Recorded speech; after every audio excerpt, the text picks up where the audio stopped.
அனைவருக்கும் வணக்கம்.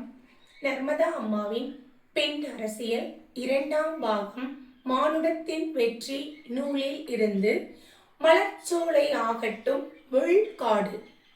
ஆதிக்கம் செய்தவர்கள் என்று சிலரை நீங்கள் அடையாளம் கண்டீர்கள்.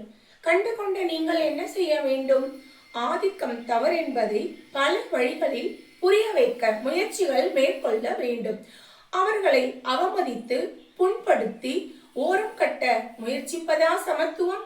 சமத்துவம் என்பது ஆதிக்கம் கைமாறுவதல்ல, ஆதிக்கமற்று ஒருவர் மேல் ஒருவர் அன்பாக இருப்பது.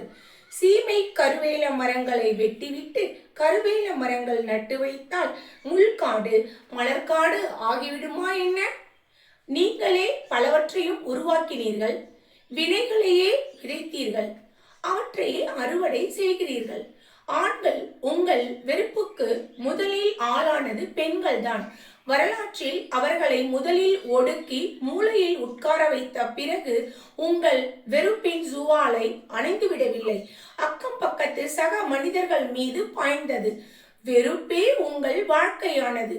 போர்களும் வன்முறைகளும் அவற்றின் தொடர்ச்சிதான். குடும்பங்களில் வெறுக்கவும் வேலை வாங்கவும் அடிமையாக கிடக்கவும் என்று பெண்களை உருவாக்கி வைத்துக் கொண்டீர்கள். அன்றைய அவர்களின் உடற்கூறு அதற்கு சாதகமாக இருந்தது. அடுத்து சக ஆண்களை மனிதர்களை அடிமையாக்க நினைத்தீர்கள்.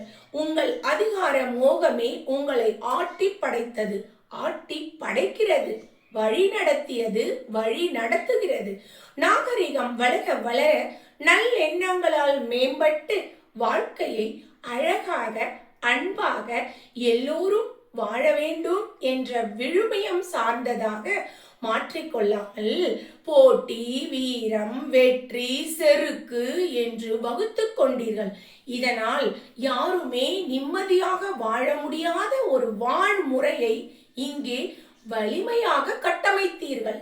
இதையெல்லாம் பார்த்து பதறி போனாலும் கதறி அழுதாலும் வேறொன்றும் செய்ய முடியாமல் ஒதுங்கி நிற்க வேண்டியிருந்த பெண்கள் நாங்கள் தலையெடுத்த பிறகு அதை இப்போது பேசு பொருளாக பேசுகிறோம்.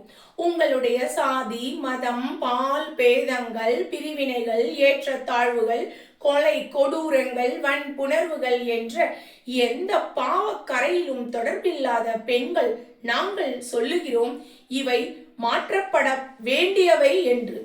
அதற்காக நாங்கள் முன்னெடுக்க போகும் அரசியலைத்தான் பெண் அரசியல், ஒடுக்கப்பட்டவர்களின் உன்னத அரசியல் என்கிறோம். நீங்கள் இப்போது நடைமுறைப்படுத்தி இருப்பதற்கு பெயர் வாழ்க்கை அல்ல, முண்டியடித்தல், ஒருவரை ஒருவர் வெறுத்தல், துரோகம் செய்தல். இன்று அறிவியலால் மனித வாழ்க்கை மேம்பட்டிருக்கிறது. எந்த தீமைகளுக்கும் அவசியமே இல்லாத காலம் இது. இந்த 21ஆம் நூற்றாண்டிலும் மிக பிடிவாதமாக தீமைகளையே செய்து கொண்டிருக்கிறீர்கள். வாழ்க்கை எங்கோ நின்று கொண்டிருக்கிறது, நீங்கள் எங்கோ ஓடிக்கொண்டிருக்கிறீர்கள்.